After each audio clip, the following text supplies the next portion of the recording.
Yo, what's going on, snipers, and welcome back to our Nashville Predators Throwback 2000 franchise mode here in NHL 24. So in last episode, we simulated the second half of the season, and our team managed to make the playoffs with a 43-30-9 record, which is pretty incredible that our team was managed to do that with the roster we have, because I don't think our roster really is that great on paper. However, it managed to have a pretty damn good season. As you can see, we actually managed to win the Western Conference, which I don't understand how we managed to do so over teams like Anaheim, who's obviously got Korea and Solani, Colorado, who's still stacked, Detroit, who's stacked.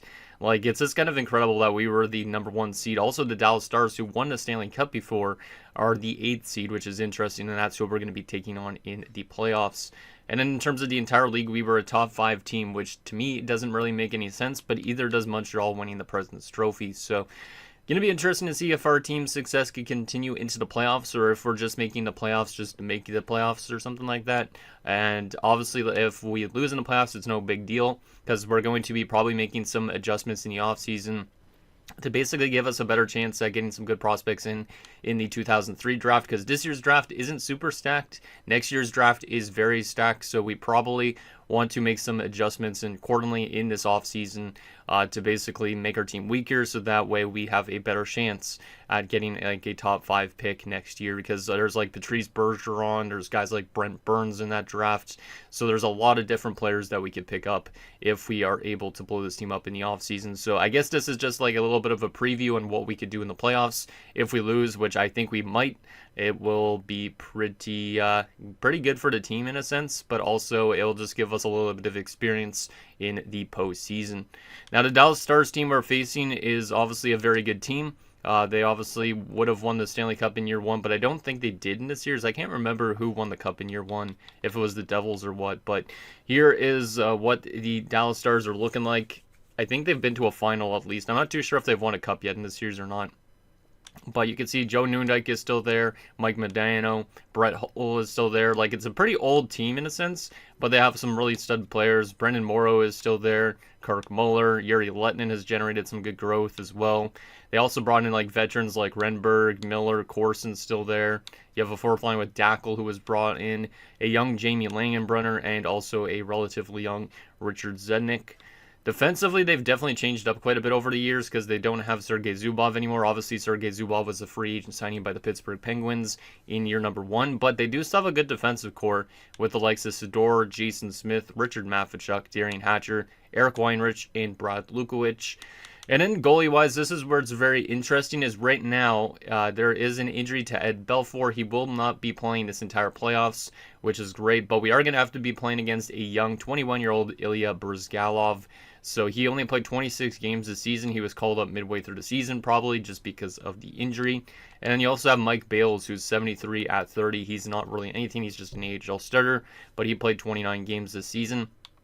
Was also probably called up from the AHL, likely, with the injury. And he has won a Calder Cup, interestingly enough. Yeah, that's a little bit of an interesting thing. Last year, he won the Calder Cup, going 16-4-1 in the playoffs and posting some really good numbers. So hopefully we don't get cheesed because of that. And yeah, you can see Belfour is injured. They also have some really good depth options like Dixon Ward, Darren McCarty, and Andrei Kovalenko. So I think this is definitely going to be a very tough task for our team to take on in its first ever playoffs. But you never know. Maybe we could find a way to cheese them and get ourselves to the second round. But honestly, like I said, I think this is just kind of like a preview of what's to come when we get to the playoffs in hopefully the next number of years after we start rebuilding a little bit more. So, but anyways, let's get in your guys' comments now and see what you guys have to say about last episode, and then we will get into this first round matchup with the Dallas Stars. So the first 3 comments are from Jared the Rabbit. The first one says Dallas might be cooked without Belfour, and I'm thinking maybe the same. That's, I think, the only thing that could give us a chance at winning the series is because they don't have Belfour in it. Because I don't know if I would trust a young Brzgalov. Maybe he'll be good enough, but he's definitely better than Mike Bales. But still, I don't know if I would trust the 2 of those goalies over, obviously, Ed Belfour. Jared also says, ooh, what do we have here? A first place finish in the conference, and yes, sir.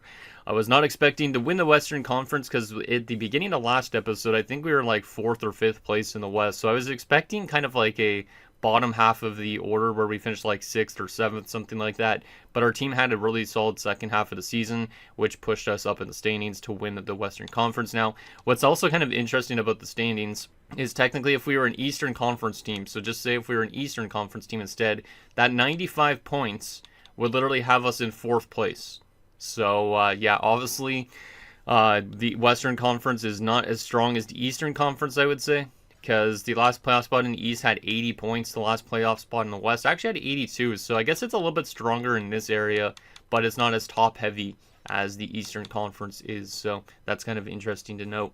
And Jared also says it's nice to see how accurate Nabokov's goal was, and yeah, it's very nice to see that Evgeny Nabokov scored a goal in the season that he actually did, because I was not really expecting that, because you don't really get a lot of goalie goals, and for it to happen in the actual season it did is pretty damn cool. The next comment is from Saran Otaku, who says, my disappointment is immeasurable and my day is ruined. And I was asking him why, and I realized it was because Martin St. Louis got dealt from Tampa to the Islanders. And he's like, yes, the AI Lightning should have at least hung on to him for the whole season. And I totally agree. It's kind of weird that he got dealt to the Islanders of all teams. Obviously, in real life, he goes dealt to the Rangers. But if we go over to the New York Islanders, let's see actually how he did with the New York Islanders just for fun. Because I honestly have no idea who's on the Islanders at this stage. So let's see. Looks like he's playing third-line minutes with the Islanders because Shane Doan's also there. I forgot about that. 12 points in 17 games. He had 34 points with the Lightning in 69 games, was -7. They decided to move on from him. And I think the Islanders are in the playoffs, if I remember right. Let me double-check on that. Let's see, are they in the playoffs? I think they are, right? Yep, they're going to be taking on the Philadelphia Flyers, so maybe at least St. Louis has a chance at a Stanley Cup, but I really doubt it because the Islanders team still should build up a lot more so than they currently are, but they definitely are building up a lot faster than expected in this universe. But then again, in real life, I think they made the playoffs in 2003 or 2004, probably both years or something like that, even though they were technically dog shit in like the late 90s. And early 2000s, like 2001. The next comment is from Michael Dose, who says, looks like Hartnell is doing great work on the power play, but even had a -16 plus-minus, which is strange. His shooting percentage looks great, though. And yeah, I think maybe Scott Hartnell's just like a full-on power play player, because he had a really good season, but yeah, the -16 is a little bit weird, but I think it's probably just because half of his points were on the power play, so pretty much 5-on-5 wise, he wasn't scoring enough to keep himself above -16. So it's kind of interesting that he was a -16 despite 28 goals, but you can see 14 of those goals were on the power play. So half of his goals were power play goals, and then half of his points almost were power play points, which is insane. So yeah, we might just have to keep running him as a power play guy. Maybe eventually he'll get into the top 6 and that could help his plus-minus, but seems like on where he was currently playing, obviously, the lack of ice time probably played a little bit of a factor, because we probably should run like Nagy and Hartnell as our top 2 left wingers next season. The next comment is from Flame Husky, who says, thumbs up for round 1 W, and yep, I'm very excited just to see what this team could do in the playoffs, even though technically we don't really have that much pressure on our hands. I think it's just going to be a good way to get Hartnell, Legwand, Nagy, those type of guys some playoff experience. And the last and final comment is from Ryan the Sharky, who says, damn, can't believe St. Louis is gone already. Also, I suggest trade Johansson in the offseason so your top 2 left wingers could be Hartnell and Nagy, and I totally agree.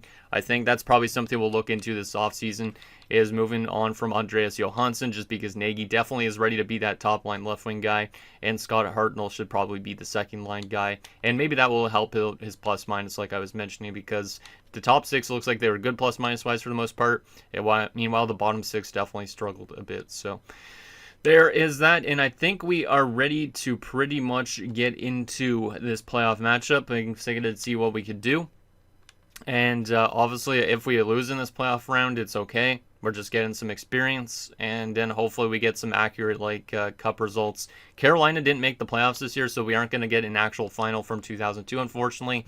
But maybe Detroit can win a Stanley Cup to make it somewhat accurate. So anyways, let's get into this game number 1 at the American Airlines Arena and see if we could actually do some damage against a tough Dallas Stars team, or is their goaltending going to hold them back a little bit? Like, is that injury to Belfour going to play a major factor in the series? I feel like it could, but with Dallas having that offense being as good as they are, I don't think they're going to have much problem scoring goals against us. So let's see what happens in our first ever playoff game. This would be technically the first playoff game in Nashville Predators history at this point in time.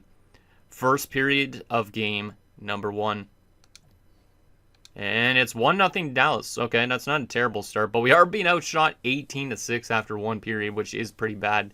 But a good first period from Thomas Vokoun keeps us in it at least. Andreas Dackel with the only goal. So we're getting tripled in shots, but we're only down by a goal. I like that we're hanging around in this game, but Thomas Vokoun can't keep pucks out of the net forever.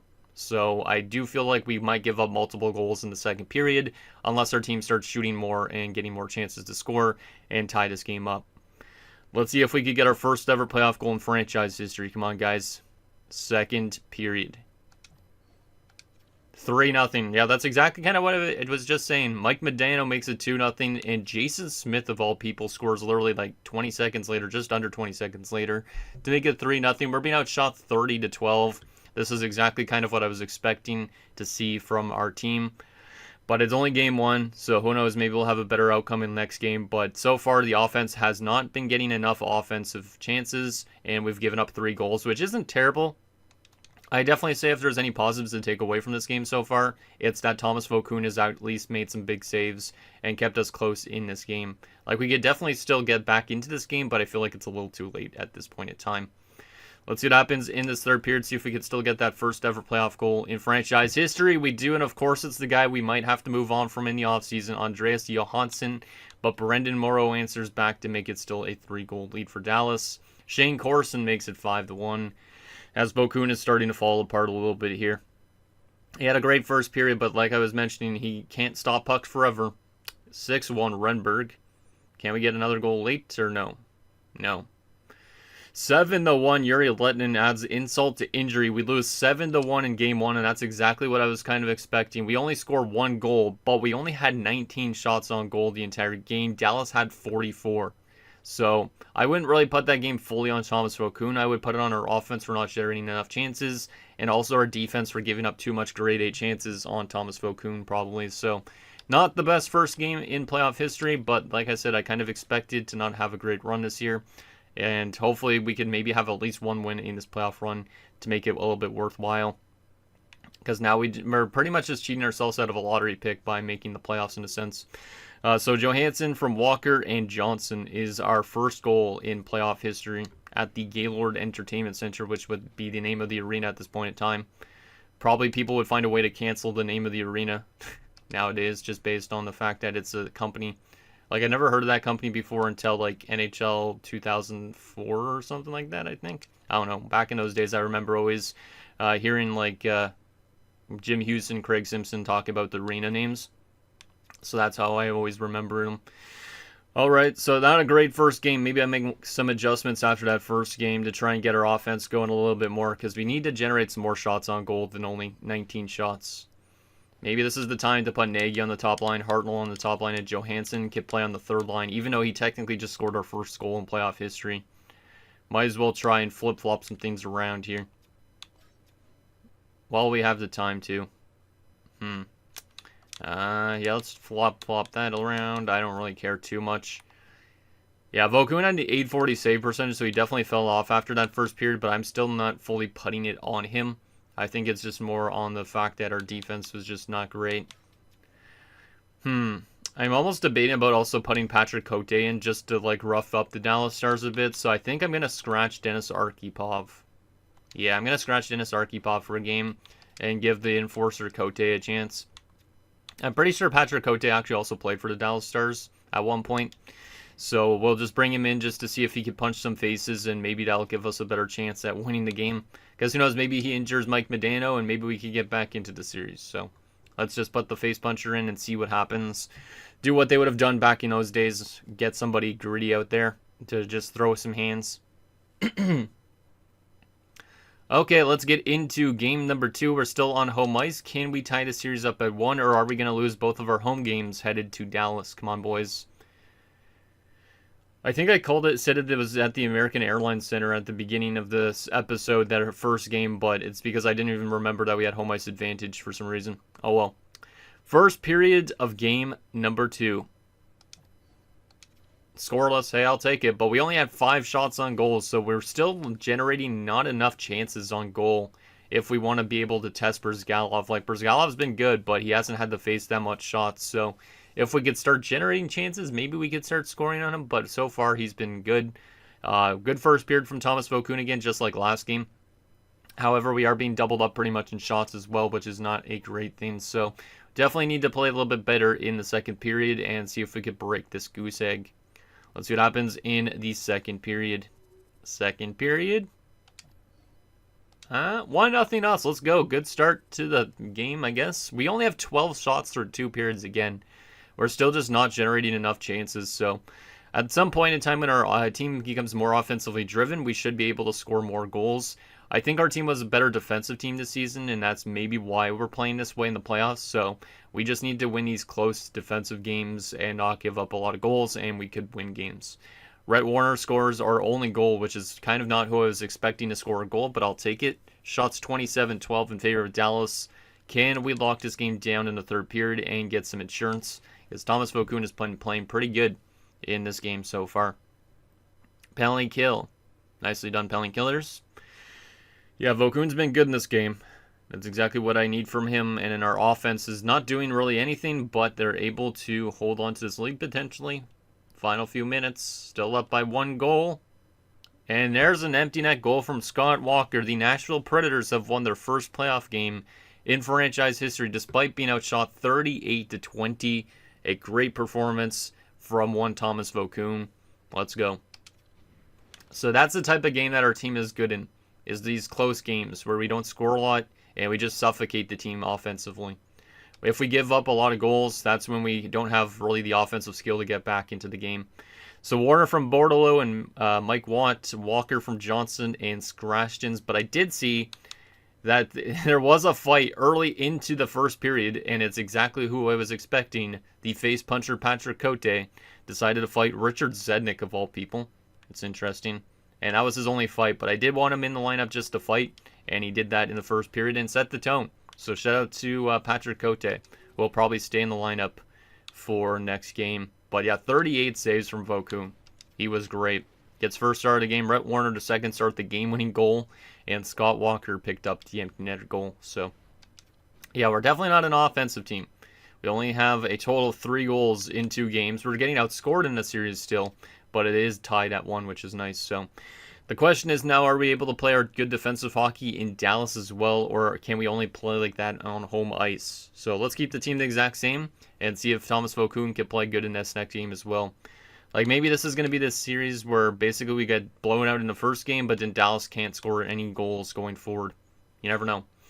Here we go. Game number 3. We're now at the American Airlines Center or Arena. I don't remember which one it's called. I think it's American Airlines. Is it American Airlines Center Arena? I always get it confused for some weird reason because I think there's an arena and a center, but I'm not sure where the other one is. So anyways, game 3.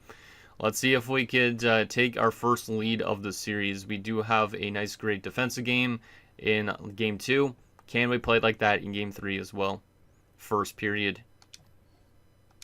2-0 us. We have not allowed a goal in 4 straight periods, and that's our best offensive period of the series. 2 goals on 7 shots. That's nice. Scott Arnold scores his first career playoff goal, and Kimmo Timonen scores a late one in that first period as well to give us the lead. We are being outshot 12-7, so as always, we're being outshot, but we do have 2 goals, which is kind of a surprise for this team's offensive skill. Do we have a good second period ahead of us, good defensively, and maybe get 1 more goal just to make it safe, or are we going to somehow find a way to blow this in period 2? Second period. 4-2, okay. Hal Gill makes it 3-0 on a power play goal. Kind of weird that Hal Gill's scoring goals. Kirk Muller then pulls them within 1. Matthias Demander makes it 4-1, and then Joe Nieuwendyk a late goal to keep them within 2 goals. Shots are 22-14 in favor of them, but we're up by 2 goals. I don't know how we have 4 goals on 14 shots. We're playing with house money here, so to speak. We're getting outshot every game, but our team is still finding ways to win games too, which is interesting. So can we lock this game down in the third period and take our first lead of the series and also win our first road game in franchise history in the playoffs? Power play for us. We have 1 power play goal tonight, but we do not score another one there. And Joe Nieuwendyk gets Dallas back within 1. That's not great. And Langenbrunner ties it up. And Michael Redberg gives them the lead. Of course, Vokoun has to have his worst period when we were up 4-2. We're now trailing 5-4. We do tie it up on a power play goal from Kimmo Timonen. This is a pretty crazy game. And it will only get even crazier. We're going to our first overtime in this series. Shots are 38-26 in favor of Dallas, as Dallas got a ton of offense going in that third period to give them the lead. But Kimmo Timonen says, hey, we're going to at least an overtime to try and win this game. We're still playing a little bit with house money in a sense, because of the fact we're being outshot 38-26. Yet it's a 5-5 game. So Brzgalov's not playing good. Vokun's doing what he can to hold us in these games. Can we find an overtime winner and take our first series lead, or are we going to have to win next game to try and tie it up again? Let's see what happens in overtime.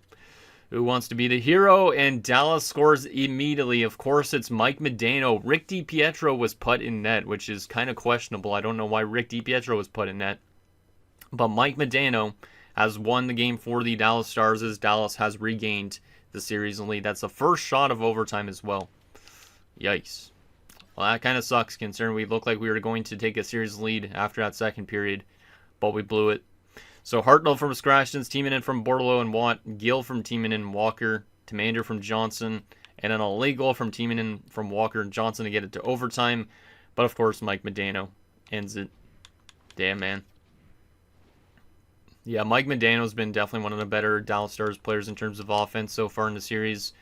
Not really a surprise, though. Kimmo Timonen had 3 points for us, which is nice. Walker and Johnson had a couple points. And then, yeah, look at that. DiPietro came in because Vokun allowed 5 goals. And they're like, hey, we're going to put him in. And he was in for the game-winning goal. That's unfortunate for Rick. That's unfortunate. 3 stars of the game: Modano, Nieuwendyk, and Muller. When I saw Nieuwendyk and Langenbrunner scoring those goals in the third period, it gave me PTSD kind of 2003 when the Sens played the Devils in the playoffs, because I remember those guys always scoring against the Sens in the playoffs. It's just weird times, especially Langenbrunner, but damn, that sucks. That's definitely a tough game for us to lose. At least our offense was better in that game, but definitely we've had a little bit of a streaky play here so far, because we allowed 7 goals, we allowed no goals, and we allow 6 goals against. So we need to have a good response in defense in this next game, or else we're going to be in major trouble here, which is kind of what we were expecting anyways, so it's not a big deal. But let's keep the team the exact same and get into Game 4. We're still in Dallas. This is kind of a must-win game, or else we're going to have to find a way to win 3 straight games. So what is going to happen in Game 4? Do we have an answer to Dallas? Let's see what happens. First period. Scoreless. Hey, I'll take a scoreless first period again. Nice little start for Thomas Vokun. They are on the power play to start the second period, which is a bit scary. But shots are pretty even in this game, so this is the first game that the shots have actually been somewhat close. But I feel like Dallas might run away in shots, considering they are on the power play to start the second period, it looks like. Hopefully we don't allow them to get too much chances, because we know that's when Thomas Vokun tends to break a little bit. Second period.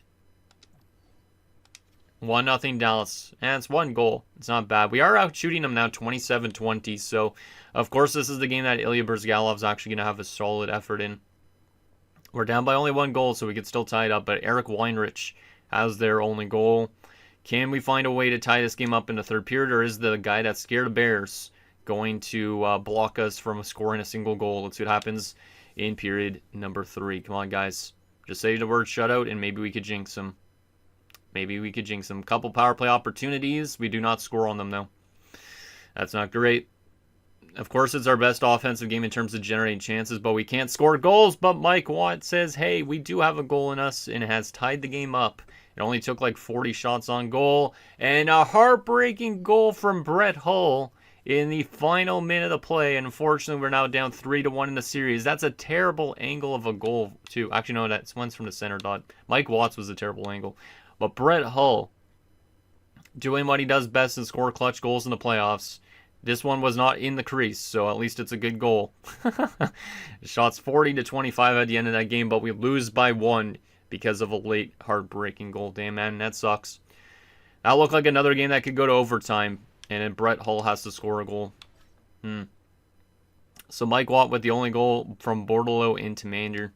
I think I'll get Arkhipov back into the lineup for the next game, because he's more of a future piece. But, yeah, Ilya Brzgalov definitely had a good game in that game number 4. I almost said game 3, so We need to win 3 straight games or else we're packing our bags early. But that's kind of what we expected. So you guys shouldn't be too surprised, really, right? So let's go and adjust our lines here. Let's go back to Johansson also on the top line. Just go back to our original lines just to see if it does anything for this team. But honestly, it does not matter that we are probably going to lose in the first round again. At least it's a somewhat early pick. Yeah, Vokun has been a little bit inconsistent. He does have the nice shutout, but still an 897 is kind of mid.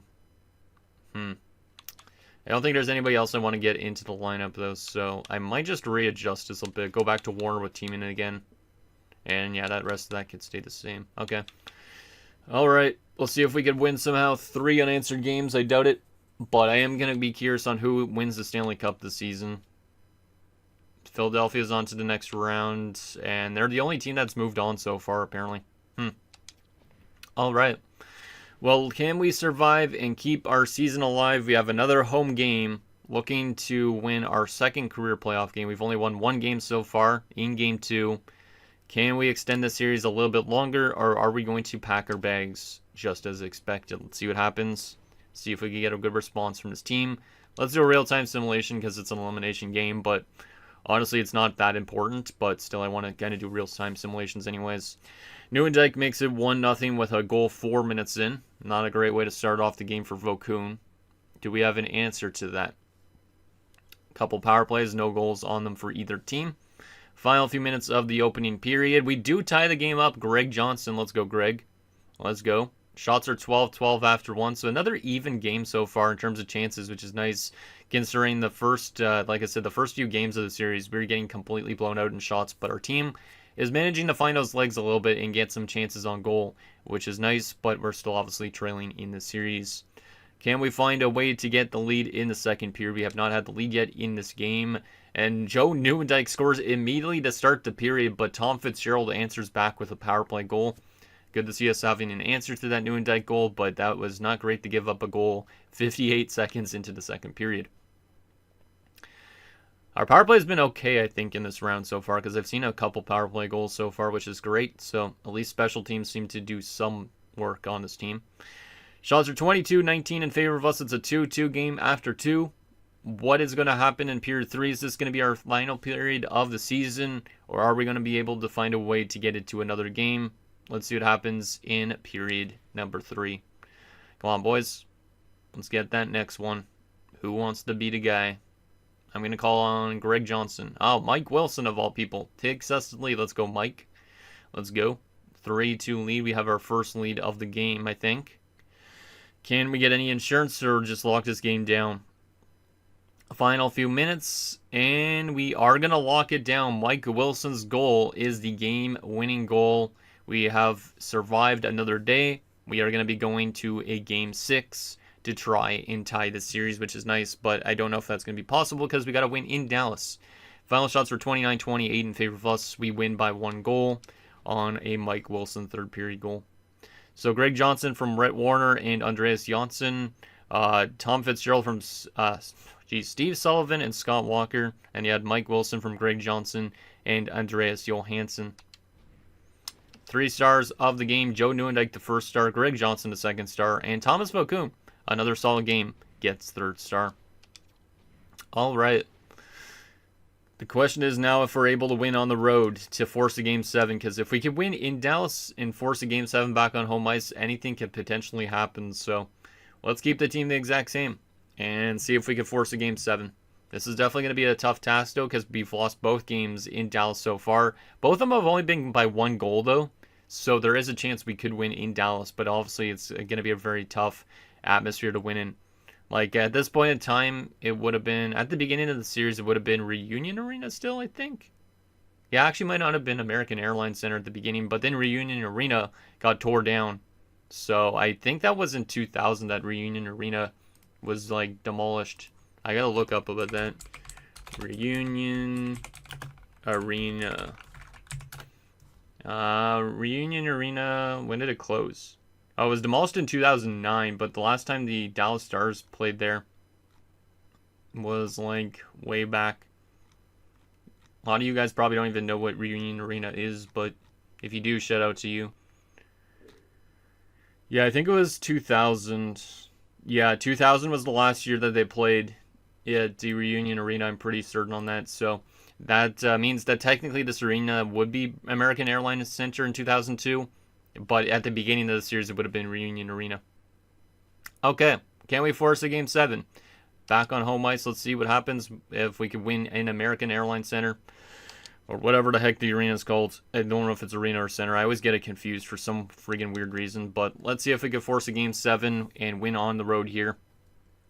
Come on, boys. I know we could do it. You just got to have Thomas Vokoun playing great, and we need our offense to show up as Kimmo Timonen opens the scoring here early in the first period. Nicely done, Kimmo. They score a short-handed goal from Daryl Sador of all people. I was not expecting that, okay? That's not great. Don't like giving up shorties. Not at all. We are out shooting them 13-9 after the first period, so it's good once again to see us actually showing up in terms of shots. Like I said, the first 3 games, we really didn't do that, so it is nice to see that at least. Let's see what happens in the second period, see if we could grab that lead back. Come on, boys. I believe in yes. Guess if we can force it to a game 7, anything could happen in it. So let's just find a way to win here in Dallas and take it back to home ice. Final few minutes of the second period, still tied at 1. And we do get a goal from Sebastian Bordeleau. Let's go. Bordeleau giving us the lead is not who I expected to score. Shots are 23-22 in favor of us. We're up by 1 goal, as a goal from Bordeleau with 2:32 left in the second. A lot of 2-3s and 2s. Can we hold on to this lead in the third period and force a game 7 after we were down 3-1? Let's see what happens. Come on, boys. Let's get that insurance marker and make us feel a little safer here. Come on. I believe in you. Power play for Dallas. We kill it off. Nicely done. Final few minutes of this third period. Still up by a goal. Power play for us late in this game. We do not score on it. Final few minutes, and we hold them off 2-1. Thomas Vokoun with another great game. We outshot 34-33, but we have forced a game 7 back on home ice after we were down 3-1. I feel like we're cheesing them completely right now, but that's okay. So teaming in from Bordeleau and Watt, and Bordeleau from Watt. Interesting. Okay. I did see, though, that there was a boarding major against Shane Corson in the first period, so that might have set the tone. And he obviously got ejected from the game because of that. So that's quite a big loss for them in a sense. Vokoun, the first star of the game. Brzgalov, the second star. And Sebastian Bordeleau, the third star of the game. Okay, well, I guess we got to keep this team the same because we're playing great defensive hockey in the series as of the last 2 games. Like, ever since this 6-5 loss, we've played some very solid defense. We've not allowed more than 2 goals against. So our team has actually had some really good defensive efforts in the series and technically doing what we did during the regular season. However, we had a couple bad games, I would say, for sure, in terms of goals against. But our offense showed up in this game, which was good. But in the first game, definitely that was our worst game of the series so far. But will it come back to bite us? We go to game 7 on home ice. We'll keep the team the exact same. Can we find a way to somehow win 3 straight games and get to round 2? Or are we going to be packing our bags in 7 games this time around? Let's see. Power play for us early in Game 7. Ladislav Nagy scores, I think, his first goal of the series on a power play goal. That opens the scoring. Our power play has been consistent. I like it. Because we got at least like 3 or 4 goals on the power play this playoff so far. Pretty sure. We do open the scoring. That is good. The question now is if Thomas Vokoun can play like Thomas Vokoun has been playing the last few games. Let's see what happens in period 2 as the shots are 8-8 after 1. Can we get some insurance to make us feel safer? Yuri Lettinen ties the game up. Of course, it's Yuri Lettinen. I really like Yuri Lettinen. I know he's a dope player. Scott Walker gives us back the lead. Okay, Scott, I see you. I know you have some big Game 7 goals in your history against Boston in the playoffs with the Carolina Hurricanes. Final few minutes here of the second period. A huge goal from Mike Watt as Mike Bales is now in net. Ooh. I don't know why Brzgalov got pulled already. Maybe he got a minor injury because Mike Bales being net could change the complexion of this series too. Shots are 20-18 in favor of us. We're up by a pair of goals. The question now remains, can Thomas Vokoun shut the door like he's done the last 2 games and get us the win despite being down 3-1 at one point? Are we going to cheese the Dallas Stars in the first round? Let's see what happens in period 3. Come on, boys. Are we going to win our first playoff series in franchise history? I think so. Nagy makes it 4-1 with his second goal of the night. I actually might intervene and watch the last few minutes of our first ever playoff win. Mike Watt makes it 5-1. Power play goal. Beauty. Muller scores to make it 5-2. We're going to intervene and watch some of this. I think it's kind of a cool thing to do just because it's a throwback roster. And we could actually use these jerseys that would have been accurate at the point in time, or somewhat accurate. So we got to use the white jerseys as our home jerseys because that's the way it was back in these days for you kids. And we also got to go with Dallas's green jersey here. Perfect. Yeah, let's watch this. Might as well. The only thing is the arena is not going to look accurate because it doesn't look like my created team's arena like the Gaylord Entertainment Center. But it is what it is. We're only a few minutes away from winning our first ever playoff series. Might as well watch and have a little bit of fun with a nice little throwback build. It's really fun watching the AI play with this build too, so at least in my opinion. Lukovic finds it to Yuri Letnin. Nice poke check by Hal Gill. Here is Dennis Arkhipov who gets stood up. Alright, let's just hold on to this lead, boys, and win our first ever playoff series. Here is Kirk Muller. Muller walking in, finding the Morrow over to Letnin. He scores. Oh no. Maybe I shouldn't have intervened as Thomas Vokoun gets beat short side by the Finn. Yuri Letnin's been playing great today. That's his third goal of the series, second goal of the night. Hopefully we do not let them get back more into this game, but Thomas Vokoun's pads and stuff look pretty damn nice with the Nashville Predators jerseys that are in game, so that's pretty nice. Hopefully we can hold them off for these next 2 goals as well, because having a 2-goal advantage at least is better than a 1-goal lead, but it's still very, very nerve-wracking, especially considering there's 5 minutes left too. So Mike Modano at the draw against Greg Johnson, I think that is still. Yeah, probably Greg Johnson. Daryl Sador finds it to Brett Hull, taken away. Here's Jason Smith, and he's going to ice the puck. Yep. And it's a touch icing, right? No, I didn't turn off the no-touch icing, so unfortunately the rules aren't going to be fully accurate, but is what it is. I'll probably have to change that at some point. Mike Watt is actually tied for the lead, team lead in points with 7. Not exactly who I was expecting to have a good playoffs for us, but he definitely has been good these last few games to get it to this game 7 point. Oh, that was a little bit of a weird poke check. Yes, Brzgalov will freeze it. Brzgalov's got some really weird looking pads. I definitely didn't customize them like that, so I guess they just gave him some generic equipment. Actually, no, those were probably the pads I gave him, but maybe they just generalized the colors to the created team colors. I don't even know exactly. They look very strange. Teaming into Johansson. Johansson walks in, can't score there. Brzgalov turns it away. And they must have just given him the most recent Dallas Stars helmet as well, or mask, I should say. Oh wait, Brzgalov's wearing 31 as well, I guess because 30 is probably taken by Mike Bales or something like that. Daryl Sador with it. He has a short-handed goal in this game, I think it was. Or was it last game? I don't even remember. Nieuwendyk walking in. Nieuwendyk poked there by Arkhipov. Here's Brett Hull, can't get a shot, and it's now with Greg Johnson. And he gets knocked into the bench. Jeez, I don't know who hit him into the bench, but somebody did. Brett Hull with it now. Brett Hull throws it over to Sador. He shoots. Thomas Vokoun will get it with the glove. It's nice that Vokoun's a right-handed catching goalie because that would have had to been a blocker save if it wasn't for his right-handedness. But yeah, Greg Johnson getting knocked into the bench by Joe Nieuwendyk of all people look like. It's kind of crazy. Was not expecting that. Mike Modano against David Legwand on the draw. So our young centerman. Sador with a bomb that goes wide. Oh my goodness, that careen off the boards was kind of crazy. Here's Kimmo Timonen. Another fantastic Finn. Can't get by, and that's now with Joe Nieuwendyk. Nieuwendyk. Dallas might pull their goalie soon. Hull shoots it. Can't get it through. Nieuwendyk gets it. Can't get through. Modano a chance in tight. And Thomas Vokoun shrugs that off with the shoulder and goes out of play. Minute 23 left from winning our first ever playoff series. Come on, boys. They might pull their goalie soon if they haven't already, which I think they have already. Maybe not. Nope. Oh, now they're going to, and they get a deflection from Kirk Muller in front. It's a 1-goal game. Am I going to literally watch the biggest collapse in franchise history? Probably, right? Kirk Muller with the deflection in front, and Thomas Vokoun having a bit of a tough time here. Yuri Letnin gets another point on a nice deflection there. Oh, boy. I think I might have jinxed us getting into this game. Maybe I shouldn't have done that yet. It's only round 1 as well, so this was a little bit of a risk jumping in, but we're down, or we're only up by 1 with a minute 9 left. We gotta hold on to our horses here a little bit. Come on, guys. Come on.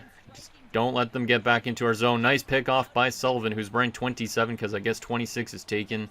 Yuri Lettinen with it. He's sparked to come back for the Dallas Stars. He throws it to Muller. Huge glove save by Thomas Vokoun to give us still that lead. That is a massive save at this point in time. Jeez, that was a bit scary. I thought Kirk Muller was going to get another goal right there. Muller against Legwand. I don't know why we have Legwand out there right now, but I won't question it. He wins the draw. Rhett Warner holding on to the puck. Rhett throws it up, turns it over. Modano to Sador. A huge save again by Vokoun. Legwand. David Legwand will hold on to it. Find Kimmo Timonen. Kimmo Timonen finds Sullivan. Sullivan's got some room. Walks in. Can't get a shot on the empty net. Final few seconds. Daryl Sador with it. Carries it in for the Stars. Throws it behind the back. A chance. A huge save there, I think. And the Nashville Predators are going to survive a third period collapse and win their first ever series in franchise history. And we're going to be going to round 2 after we were down 3-1, which is an improbable comeback. Didn't expect this, but at least we managed to do it. It's probably because Ed Belfour was injured. Like, if realistically, if Ed Belfour was playing in the series, I don't think we would have won the series, but never know. A huge win for the Preds. And I don't know who we'll be facing next round, but more than certainly, it'll probably be a tough game, or tough series for us in general. Let's skip through the rest of this, but we almost collapsed in that third period. Nearly did. So third star of the game, Mike Watt with 2 goals in that Game 7. Kirk Muller gets the second star with 2 goals and an assist. Yeah, him and Yuri Lettinen were really good against us. I'm guessing Yuri Lettinen is going to be the first star of the game. Let's see. I'm going to assume he is. Yeah, 2 goals, 2 assists for Yuri Lettinen. Yikes. Final shots were 36-32 at the end of it for us, but we do win by a score of 5-4. Let's actually go to the box score here. So Nagy from Legwand and Johansson. We had Walker from Johansson and Johnson. Watt from Archipov, Nagy from Warner, and that's it. And then Mike Watt's third period goal is the game winner from Legwand and Johansson. All right. All right. So the question now is, who are we going to be playing in round number 2? And is it a team that we could beat, or is it another stack kind of team like the Dallas Stars? But first, let's take a look at our player stats after the first round. I'm really surprised we managed to come back from that 3-1 deficit, because we just were not finding ourselves at all, and then we found ourselves. So what do we got here? In terms of forwards, Mike Watt on 7 points, Greg Johnson on 7 points. We had Walker and Johansson on 6. We had Bordelot on 5, which is kind of a huge surprise. Didn't drops off considerably. Nagy didn't have the best series, but he did pick up some goals in Game 7. 2 goals in the series. Legwand had 2 points. A couple guys on 1 point. But the plus minuses on this team aren't super good, so I definitely feel like we're going to get knocked out next round. From a defensive standpoint, Timonen had 4 points, Warner had 3. We got points from every single defenseman, but they were all negative, except for Carlos Grashins and Matthias Demander. Goaltending-wise, Thomas Vokoun was pretty solid at times. Also, other times he was pretty bad, a .908 save percentage. And then you had Rick DiPietro play a little bit, and he got credited with an OT loss because of the fact that he came in for the game-winning goal. Interesting. The question is now, who are we going to play in the second round? Is it going to be a tough team? Probably. It's probably going to be a tougher team than Dallas's. It's going to be the Calgary Flames, who is not really what I was expecting to play in this next round, but we are going to take them on. They went 40-36, 5-1 in the regular season. Obviously, the Flames went to the Cup Finals in 2004, so not too far off from this. You also have Detroit, San Jose, New Jersey, Ottawa, of course, Philadelphia, and Florida. All right. Let's take a look at how Calgary is assimilated in the playoffs and regular season, and we'll also take a look at the roster. But we know they have probably like a young Jerome McGinley and all that type of thing. So if we go to Western Conference here, the Calgary Flames were the 7th seed. We might actually have a little bit of an easy run here, at least for the beginning, because we literally just beat the 8th seed. Now we're playing the 7th seed. You still have Detroit and San Jose in the playoffs, so the 4 and 6 seed. And I can't remember who else, but actually, those would be the only other teams, the 4 and the 6 seed. So technically, the 2nd, the 3rd, and the 5th seed are all gone in the playoffs. So who knows? Maybe we might have an easy run this year, but still doubt it. The Calgary Flames have scored less goals per game than us, which is interesting considering we're not super great offensively. Goals against wise, they're worse defensively than us. They're worse power play wise. and their worst penalty kill wise. So everything was worse for them in the regular season. However, playoff wise, I'm guessing that's a different story. Let's see. Let's just sort this by wins. So they won their first series in 6 games compared to our 7 games. They scored more goals per game than us. They allowed more goals against per game. They actually allowed as much as they scored, which is kind of surprising. We allowed more than we actually scored ourselves. So a little bit weird there. Both teams have had a good power play so far. We have 5 goals on 18 attempts, and they have 4 goals on 15 attempts. And both teams have had a good penalty kill as well.